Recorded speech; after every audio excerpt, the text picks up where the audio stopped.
Gold, trusted gold buyers. మీరు తాకట్టు పెట్టిన బంగారాన్ని విడిపించి ఈ రోజు ఉన్న మార్కెట్ ధరకు కొనబడను.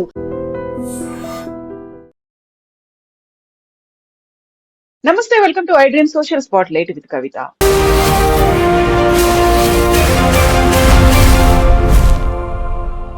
నిర్మలా సీతారామన్ నిన్న ప్రవేశపెట్టినటువంటి బడ్జెట్ గురించే దేశమంతా చర్చించుకుంటోంది.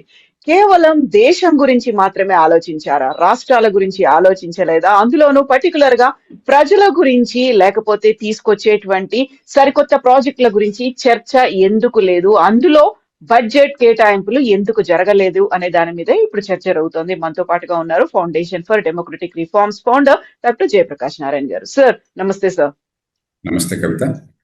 సార్, ఈ ఎప్పుడు మనం రెగ్యులర్ గా చూసేటువంటి బడ్జెట్ లాగా నిన్న అనిపించలేదు. రాష్ట్రాల కేటాయింపులు లేవు. యూజువల్ గానే ఎలక్షన్స్ ఎక్కడైనా జరుగుతున్నాయంటే ఆ రాష్ట్రాలకే బడ్జెట్ కేటాయింపులు అనేవి ఉండేవి. అలా కాకుండా చాలా సాదా సీదాగా ఉంది ఈ బడ్జెట్. కేవలం ఏవో లెక్కలు చెప్పుకుంటూ వెళ్ళిపోయారు తప్ప కేటాయింపులు లేవు అనేది. మీరెలా చూస్తున్నారు సార్ ఈ బడ్జెట్ ని? కవిత, మనం బడ్జెట్ అంటే మనం చూడవలసింది ఒకటి, ఆర్థిక వ్యవస్థ ఎట్లా నిర్వహిస్తున్నారు, ఎంత ఆదాయం వస్తోంది, ఎంత ఖర్చు పెడుతున్నారు, మరి పరిమితి మించి అప్పులు పెరిగిపోతున్నాయా, పిల్లల మీద భారం పెడుతున్నామా, ఆ డబ్బు ఎట్లా వినియోగం చేస్తున్నాము, రేపటి భవిష్యత్తుకి పునాదయం వేస్తున్నాం. ఈ 4 చూడాలి. దాంతోపాటు ఫెడరల్ వ్యవస్థలో మీరు అన్నట్టుగా రాష్ట్రాలకు నిధులు ఏ మేరకు వెళుతున్నాయి అన్నది మనం ఆలోచించాలి. ఒక్కసారి చూస్తే మొట్టమొదటిది, చాలా గడ్డు కాలంలో ప్రపంచం అంతా ప్రతికూల పవనాలు వీస్తున్నాయి.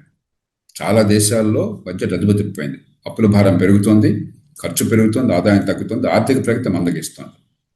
కానీ మన దేశంలో సమర్థమైన ఆర్థిక నిర్వహణ వల్ల గత 7-8 సంవత్సరాలు 10 సంవత్సరాల కారణంగా మనకి కోవిడ్ వచ్చినా కూడా, ఈ మహమ్మారి వచ్చినా కూడా, కోవిడ్ తర్వాత ఆనాడేమో అప్పుల భారం పెరిగిపోయింది. ఎందుకంటే ఆదాయం తక్కువ ప్రభుత్వానికి, ఖర్చు పెరిగింది.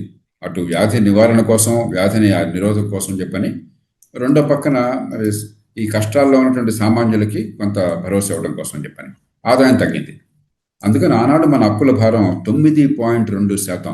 ఈ శాతం ఏమిటి? మొత్తం జాతీయ ఆదాయంలో 9.2% అప్పు చేశాము. ఆర్థిక మంత్రి నిర్వహణ వల్ల, ప్రభుత్వ నిర్వహణ వల్ల గత 4-5 సంవత్సరాలుగా క్రమక్రమంగా తగ్గుతూ వచ్చి ఈ సంవత్సరం 4.4% పరిమితం చేశారు. వచ్చారు 4.3%. ఒక 4-5 ఏళ్ల లోపల మొత్తం అప్పుల భారం దేశం మీద బాగా తగ్గే ఏర్పాట్లు చేస్తున్నారు. అంటే గొప్ప విజయాన్ని సాధించారు.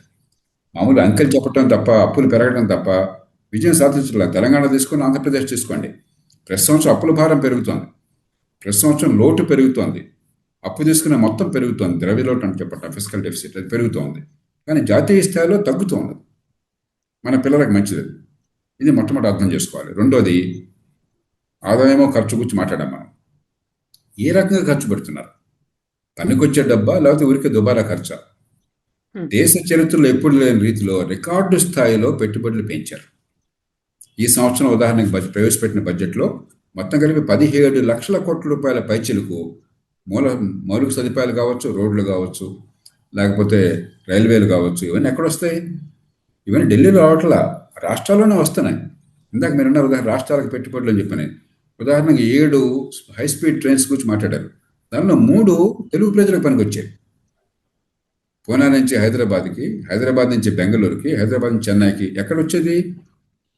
ఢిల్లీకి పనికి వచ్చేది కాదు, మనకు పనికి వచ్చేది. అటు ఆంధ్రప్రదేశ్కి, తెలంగాణకి. ఎందుకంటే హైదరాబాద్ నుంచి బెంగళూరుకి వెళ్ళి రాయలసీమ నుంచి పోతుంది, హైదరాబాద్ నుంచి చెన్నైకి పోయేది కోస్తాంధ్ర నుంచి పోతుంది. కాబట్టి దానికి వేరే చెప్పక్కర్లా. ఊరికి ఆర్భాటం చేసి ఆంధ్రప్రదేశ్కి ఇచ్చాం, తెలంగాణకి ఇచ్చాం, ఇట్లా ఉండదు. ఇది జాతీయ బడ్జెట్. జాతీయ స్థాయిలో వాళ్ళ బాధ్యతలు వేరు, వాళ్ళ వనరులు వేరు. రాష్ట్రాల్లో బాధ్యతలు వేరు, వనరులు వేరు. దాని తగ్గట్టే ఢిల్లీ నుంచి డబ్బులు వస్తాయి. ఇక తర్వాత చూడవలసింది, జాతీయ స్థాయి నుంచి ఏ మేరకు రాష్ట్రాలకు వస్తుంది. నేను యాక్చువల్ అంకెలు చెప్తున్నాను మీకు. ఈ సంవత్సరం 26,20,769 కోట్ల రూపాయలు రాష్ట్రాలకి ఢిల్లీ నుంచి బదిలీ అవుతుంది. 26 లక్షల కోట్ల రూపాయలు. 74 అంటే ఏం మాట్లాడుతున్నాం మనం? లక్షల కోట్ల రూపాయల చిలపెంకులా కనిపిస్తున్నాయి మనకి. దీనిలో అంటే దాన్ని అర్థం చేసుకోవాలంటే, జాతీయ స్థాయిలో వచ్చేటువంటి పన్నుల వాటాలో 59.6% అంటే 60% రాష్ట్రాలు పెడుతుంది. మొత్తం జాతీయ స్థాయికి వచ్చే పన్నుల ఆదాయంలో 60% రాష్ట్రాలకు పోతుంది.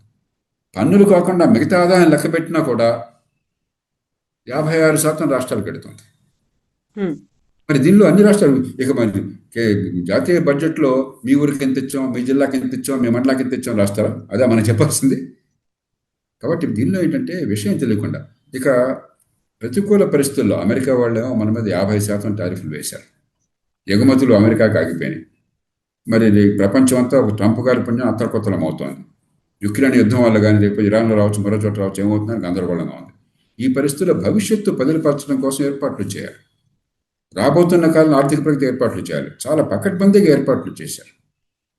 బడ్జెట్లో కొరతలు లేవు కాదు, నా దృష్టిలో 2 కొరతలు ఉన్నాయి. ప్రభుత్వ రంగ సంస్థలను ప్రైవేటీకరించడం అసలు పెద్దగా పట్టించుకోవట్లేదు. 70 లక్షల కోట్ల రూపాయలు ప్రభుత్వ రంగ సంస్థల్లో మునిగిపోయింది. మన డబ్బు, ప్రజల పన్నుల డబ్బు అక్కడికి పోయింది. మనం ఏమవుతుంది, ఇప్పుడు డబ్బులు లేక పెట్టుబడుల కోసం చెప్పిన అప్పులు చేయాల్సి వస్తుంది. మళ్ళీ ప్రజల మీద భారం పెడుతుంది. దాన్ని ప్రైవేట్ రంగానికి కనుక బదిలీ చేసినట్టయితే డబ్బులు వస్తాయి, సంక్షేమానికి ఖర్చు పెట్టచ్చు, అప్పుల భారం తగ్గుతుంది, పెట్టుబడులకు ఖర్చు పెట్టచ్చు. అంతకు మించి ప్రభుత్వం దగ్గర ఉంటే సరిగ్గా నిర్వహించట్లే, ఏదో మొక్కుబడిగా నిర్వహిస్తున్నారు. అదే ప్రైవేట్ రంగంలో ఉంటే విపరీతంగా మార్కెట్ షేర్ పెరుగుతుంది, టర్న్ ఓవర్ పెరుగుతుంది, లాభాలు పెరుగుతాయి, ప్రభుత్వానికి పన్నులు పెరుగుతాయి, ఆర్థిక వ్యవస్థ పెరుగుతుంది, ఆర్థిక ప్రగతి పెరుగుతుంది, ఉద్యోగాలు కలుగుతాయి. దాని మీద పెద్దగా ఆలోచించట్లా, భయపడుతున్నారు, రాజకీయంగా ఇబ్బందులు అవుతాయని చెప్పాను. రెండవది, చిన్న పట్టణాల మీద గట్టిగా దృష్టి పెట్టాలి. ఆర్థిక మంత్రి గారు చిన్న పట్టణాల గురించి మాట్లాడారు, టైర్ 2, టైర్ 3 సిటీస్ మాట్లాడారు, కానీ పెద్దగా వ్యూహాత్మకంగా గట్టిగా ప్రయత్నం కనిపించలేదు. ఎందుకంటే 90% మన దేశంలో అసంఘటిత రంగంలో నెల జీతం లేని వాళ్ళు, ఉద్యోగ భద్రత లేని వాళ్ళు ఉన్నారు. ఎక్కడికక్కడ ఏ జిల్లాకు ఆ జిల్లా, చిన్న పట్టణాల్లో ఇవాళ కరెంట్ ఉన్నది, కంప్యూటర్లు ఉన్నాయి, డిజిటల్ టెక్నాలజీ ఉన్నది, టీవీ ఉన్నది, రోడ్లు ఉన్నాయి. మనం ఇక్కడ అన్నీ ఇక్కడ హైదరాబాద్ పెట్టాల్సిన అవసరం లేదు, చెన్నైలో పెట్టాల్సిన అవసరం లేదు. ఆ చిన్న పరిశ్రమలు, చిన్న ఆదాయాలు వచ్చి అక్కడ పెట్టేస్తే సంఘటిత రంగంలోకి పెడతారు, మధ్యతరగతి వర్గాలకు తయారవుతారు. దాని మీద కూడా దృష్టి పెంచాలి. కానీ నిజమైన సమస్య రాష్ట్రాల్లో ఉంది. కొన్ని రాష్ట్రాలేమో చాలా జాగ్రత్తగా ఆరోగ్యంగా, ఆర్థిక వ్యవస్థను ఆరోగ్యంగా కాపాడుకుంటున్నాయి. ఉదాహరణ గుజరాత్, మహారాష్ట్ర, ఒరిస్సా, చాలా మేరకు ఉత్తరప్రదేశ్ లాంటి రాష్ట్రాలు. కొన్ని రాష్ట్రాలు ఆర్థిక పరిస్థితి అధ్వానం చేసుకుంటున్నాయి, అప్పుల భారాన్ని పెంచుకుంటున్నాయి, అప్పుల డబ్బంతా కూడా దుబారా ఖర్చు చేస్తున్నాయి, లేదా తాత్కాలికంగా తయారు ఖర్చు పెడుతున్నాయి, ఆర్థిక ప్రగతికి పెట్టుబడి పెట్టట్లా. తెలంగాణ మనం చూసాం, చాలా సంపన్న రాష్ట్రం, ఇవాళ జీతాలు ఇవ్వడం కష్టంగా ఉంది. ఆంధ్రప్రదేశ్లో పెట్టుబడులు ప్రస్తుతం బాగానే ఉన్నా కూడా మరు సదుపాయాలకి మిగతా వాటికి ఆర్థిక పరిస్థితి చాలా అతలకుతలంగా ఉంది. అప్పుల భారం పెరిగిపోతుంది, రోజువారీ ఖర్చు పెరిగిపోతుంది, విపరీతమైన వ్యయాన్ని పెంచేశారు. ఒకళ్ళ మించి ఒకళ్ళు, ఈ పార్టీ ఆ పార్టీ అందరూ కలిసేసి. ఇప్పుడు రాష్ట్రం ఆర్థికంగా ఏమవుతుందో గందరగోళంలో ఉంది. అలాగే మధ్యప్రదేశ్, రాజస్థాన్, పంజాబ్, హిమాచల్ ప్రదేశ్, పశ్చిమ బెంగాల్, కొంతమేర కేరళ, ఇవన్నీ ఆర్థికంగా సంక్షోభం ఎదుర్కొంటున్నాయి. కాబట్టి రాష్ట్రాల్లో ఆర్థిక పరిస్థితి బాగు చేయాలి, రాష్ట్రాలు పట్టించుకోవాలి. రెండోది, పరిపాలన మొత్తం రాష్ట్రాల్లో ఉండదు. మంచి విద్య కావాలి, లేకపోతే ఆర్థిక వ్యవస్థలో పాలు పంచుకోలేం, ప్రగతి ఉండదు. విద్య ఎవరు అందించాలి? రాష్ట్రాలు అందించాలి. ఒక్కొక్క బిడ్డ మీద ₹1,00,000 ఖర్చు పెడుతున్నారు సంవత్సరానికి రాష్ట్రాల్లో. తెలంగాణ, ఆంధ్రప్రదేశ్ తీసుకోండి, కానీ విద్య అందట్లా. అది చేయాల్సింది ఎవరు? రాష్ట్రాలు. విద్య ఉంది, ₹190 రాష్ట్రాల్లో ఉంది. మంచి ఆరోగ్యం అందించాలి, లేకపోతే చిన్న పట్టణాలు పెరగాలి, లేకపోతే చట్టబద్ధ పాలన కావాలి. హైదరాబాదు ఢిల్లీతో పోటీ పడుతోంది పొల్యూషన్లో, కాలుష్యంలో. బెంగళూరుతో పోటీ పడుతోంది ట్రాఫిక్లో. ఇది ఎవరు చేయాలా?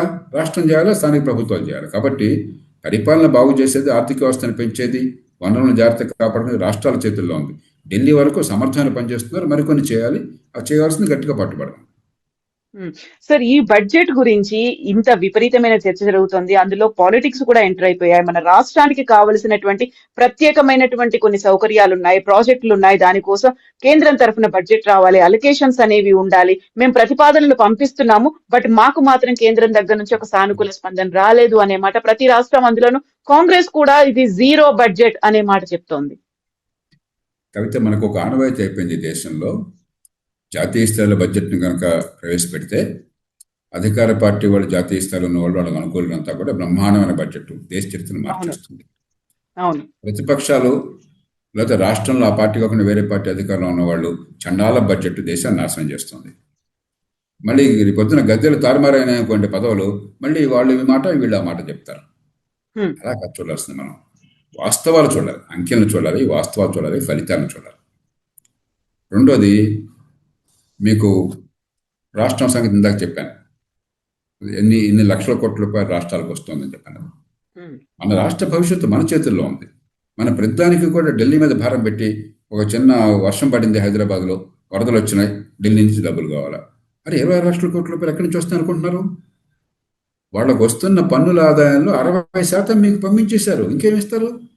వాడి జీతాలు ఇవ్వాలి, వాడి పెన్షన్లు కట్టాలి, అక్కడ వడ్డీలు కట్టాలి. రాష్ట్రాలకు నిధులు పంపించిన తర్వాత జీతాలు, పెన్షన్లు, వడ్డీలు కలిపితే ఢిల్లీకి వచ్చే ఆదాయం కంటే ఖర్చు ఎక్కువ ఉన్నది. మిగతా తప్పులే. రాష్ట్రాలు మొత్తం దేశంలో ప్రభుత్వాలు పెట్టే ఖర్చులు, ఈ మాట అందరూ అర్థం చేసుకోవాలి. ప్రభుత్వాలు పెట్టే ఖర్చు మొత్తంలో రాష్ట్రాలు 60% రాష్ట్రాలు ఖర్చు పెడుతున్నాయి. 37% ఢిల్లీ ఖర్చు పెడుతోంది. 3% స్థానిక ప్రభుత్వాలు. ప్రపంచంలో స్థానిక ప్రభుత్వాలు ఇంత తక్కువ ఖర్చు ప్రపంచంలో ఎక్కడా లేదు.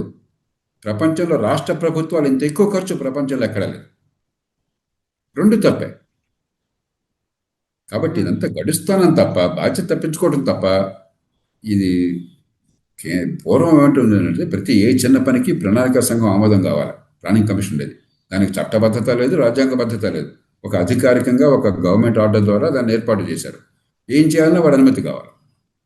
అట్లాగే ఢిల్లీ నుంచి వచ్చే డబ్బులు ఇష్టం వచ్చినట్టు ఉండేది. 2004,